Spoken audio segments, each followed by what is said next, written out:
आपका संघर्ष जितना बड़ा होगा, आपकी सफलता उतनी ही बड़ी होगी। नमस्कार, मैं प्रेम राजपूत आपके अपने YouTube चैनल एजुकेशन वाला में स्वागत करता हूं। आज हम पढ़ने जा रहे हैं चैप्टर थर्ड, राजस्थान अध्ययन का चैप्टर थर्ड, जिसमें इतिहास जानने के स्रोत के बारे में पढ़ेंगे।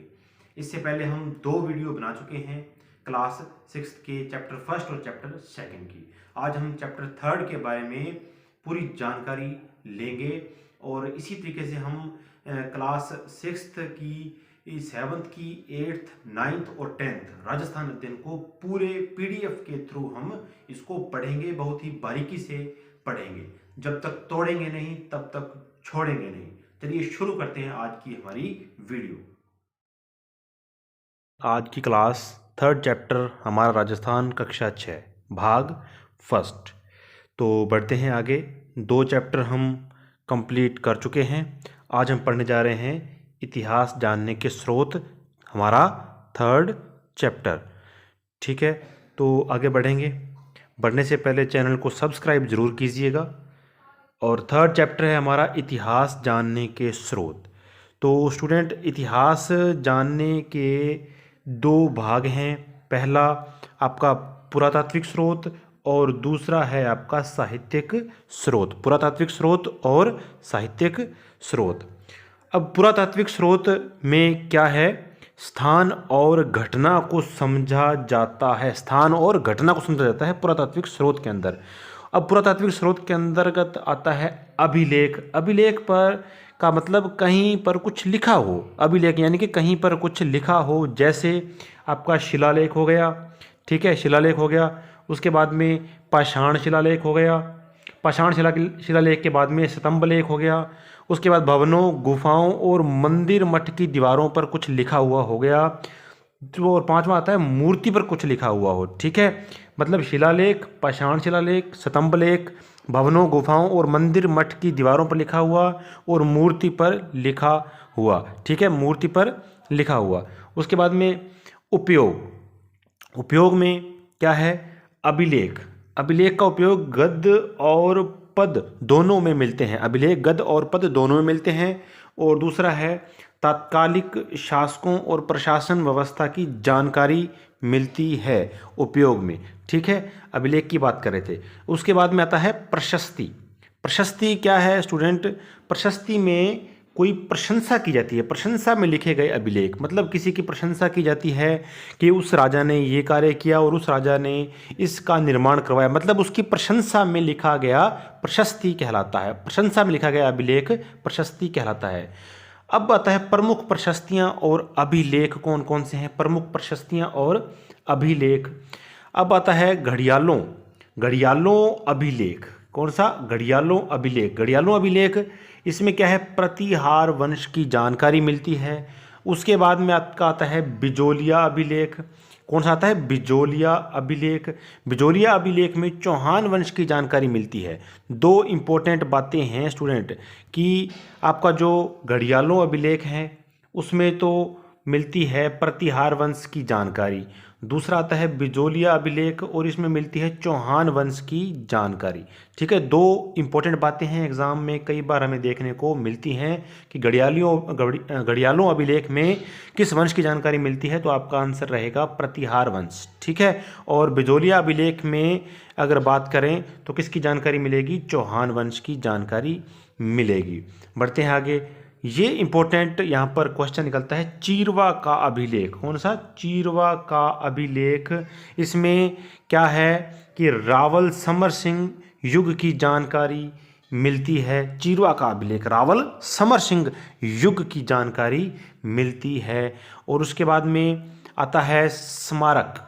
स्मारक हमारा क्या है? दुर्ग हो गया, भवन हो गया, महल हो गया इत्यादि। दुर्ग, भवन, महल इत्यादि। बढ़ते हैं आगे। इतिहास जानने के स्रोत पढ़ रहे हैं हम। भाई इतिहास हमें कहाँ कहाँ से प्राप्त होता है, इतिहास की जानकारी हमें कहाँ से मिलती है? अब आते हैं मुद्राएं। क्या? मुद्राएं। मुद्राएं मतलब करेंसी, मतलब उस किसी भी देश की कोई ना कोई करेंसी होती है। अब मुद्राओं से हमें तत्कालिक लिपि, भाषा आदि की जानकारी मिलती है। ठीक है, मुद्राएं राज्य की शक्ति का सूचक हैं। कौन सी? मुद्राएं राज्य की शक्ति का सूचक हैं। उसके बाद में आता है बर्तन। क्या आता है? बर्तन। तो बर्तन में क्या है, बर्तनों से हमें उस समय की कलाकृति के बारे में जानकारी प्राप्त होती है। किससे? बर्तनों से उस समय की कलाकृति के बारे में हमें जानकारी मिलती है। जैसे गणेश्वर एक ताम्र युगीन सभ्यता है, क्योंकि इसमें तांबे के हमें बर्तन या तांबे की वस्तुएं हमें प्राप्त होती हैं। ठीक है, उसके बाद में ताम्रपत्र या दान पात्र। ताम्रपत्र या दान पात्र। ताम्रपत्र, राजा अपने द्वारा दिए गए दान को तांबे के पात्रों पर लिखवाता था। अपने दान को तांबे के पात्रों पर लिखवाता था, इसलिए इसे दान पात्र भी कहा जाता है। ठीक है, मतलब ताम्रपत्र जो दान देता था राजा, तो उसको तांबे की एक पत्र पर या तांबे की एक वस्तु होती थी उस पर लिखवाता था राजा, जिसे हम ताम्रपत्र या दान पत्र भी बोलते हैं। ठीक है, उसके बाद में आते हैं, बढ़ते हैं आगे।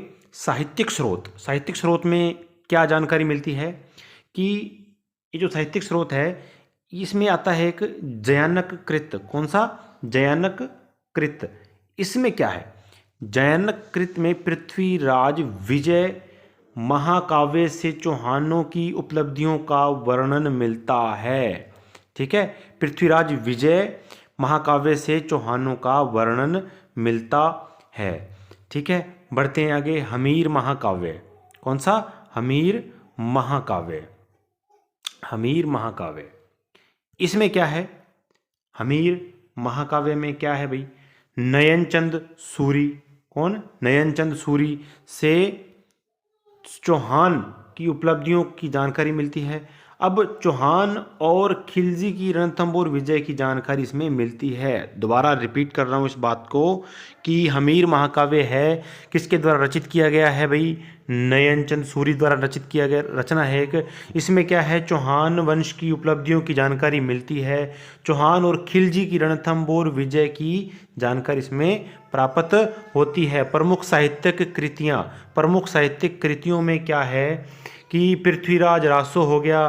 ठीक है, पृथ्वीराज रासो, पृथ्वीराज रासो, पृथ्वीराज रासो, अचलदास खींची की वचनिका, पद्मनाभ कृत, कान्हड़देव प्रबंध, बांकीदास की ख्यात, दयालदास की ख्यात, नैणसीरी ख्यात आदि से हमें इतिहास की जानकारी प्राप्त होती है। इतिहास के उल्लेखनीय ग्रंथ की बात करते हैं। इतिहास के उल्लेखनीय ग्रंथ। इतिहास के उल्लेखनीय ग्रंथ। ठीक है, इसमें कर्नल इतिहास के उल्लेखनीय ग्रंथ की बात कर रहे हैं। इतिहास के उल्लेखनीय ग्रंथ, ये क्योंकि क्लास 3 का चैप्टर है, इसमें कई बार क्वेश्चन पूछा गया है। कर्नल जेम्स टॉड, किसका नाम आता है? Colonel James Tod. इनके द्वारा रचित रचना का क्या नाम है भाई? कर्नल जेम्स टॉड द्वारा रचित एक रचना है, इनका नाम है annals and antiquities. Annals and antiquities of Rajasthan और पश्चिमी भारत की यात्रा। Annals and antiquities of Rajasthan और पश्चिम भारत की यात्रा। पहली रचना तो आपकी ये हो गई, annals and antiquities of Rajasthan और पश्चिमी भारत की यात्रा। अब आता है श्यामल दास कृत। श्यामल दास कृत ने एक रचना की थी जिसका नाम है वीर विनोद। ठीक है, उसके बाद में बढ़ते हैं आगे। विश्वेश्वर नाथ रेऊ कृत। विश्वेश्वर नाथ रेऊ कृत, इन्होंने किसकी रचना की है? मारवाड़ राज्य का इतिहास। उसके बाद में सूर्यमल मिश्रण, इन्होंने किसकी रचना की है? वंश भास्कर की रचना की है। उसके बाद में आता है गौरी शंकर हीराचंद ओझा, इन्होंने कौन सी रचना की है? उदयपुर में सिरोही, जोधपुर, डूंगरपुर, बांसवाड़ा, प्रतापगढ़ के ग्रंथ इन्होंने लिखे हैं। तो बढ़ते हैं आगे। गौरीशंकर हीराचंद ओझा ने किसकी रचनाएं, कहाँ कहाँ की रचनाएं उनकी विख्यात हैं? गौरीशंकर हीराचंद ओझा, इन्होंने जो रचनाएं की हैं वो उदयपुर में, सिरोही, जोधपुर, डूंगरपुर, बांसवाड़ा, प्रतापगढ़ के ग्रंथ इन्होंने लिखे हैं गौरीशंकर हीराचंद ओझा ने। ठीक है, मैं इसको दोबारा रिपीट कर रहा हूँ स्टूडेंट, देखो क्योंकि यहाँ पर क्वेश्चन एग्जाम्स में कई बार पूछे गए हैं। तो सबसे पहले अपने बात करते हैं कर्नल जेम्स टॉड की। कर्नल जेम्स टॉड, इन्होंने किसकी रचना की है? Annals and antiquities of Rajasthan और पश्चिमी भारत की यात्रा। उसके बाद में आता है श्यामल दास कृत, इन्होंने कौन सी रचना की है? वीर विनोद। कौन सी? वीर विनोद। उसके बाद में आता है विश्वेश्वर नाथ रेव, इन्होंने मारवाड़ राज्य का इतिहास इस पर रचना की है, मारवाड़ राज्य का इतिहास। उसके बाद में आता है सूर्यमल मिश्रण, इन्होंने क्या किया है? वंश भास्कर लिखा है। उसके बाद में आता है गौरी शंकर हीराचंद ओझा, इन्होंने उदयपुर, सिरोही, जोधपुर, डूंगरपुर, बांसवाड़ा, प्रतापगढ़ के ग्रंथ लिखे हैं। आई होप आपको समझ में आ रहा होगा। बढ़ते हैं आगे।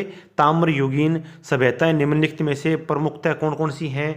पहली है जोधपुरा सभ्यता, जो कि कहाँ पर है? जयपुर में। इंपॉर्टेंट है ये, क्योंकि कई बार एग्जाम्स में स्टूडेंट क्या करते हैं कि जोधपुरा सभ्यता कहाँ पर है, तो बच्चे जोधपुर इसका आंसर करते हैं, लेकिन नहीं, जोधपुरा सभ्यता आपकी जयपुर में है। ठीक है। उसके बाद में बढ़ते हैं आगे। नोह सभ्यता, नोह सभ्यता ये कहाँ पर है भाई?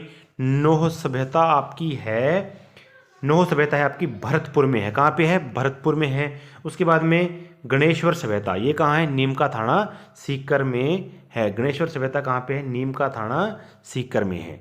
ठीक है। आई होप आपको वीडियो समझ में आ गई होगी।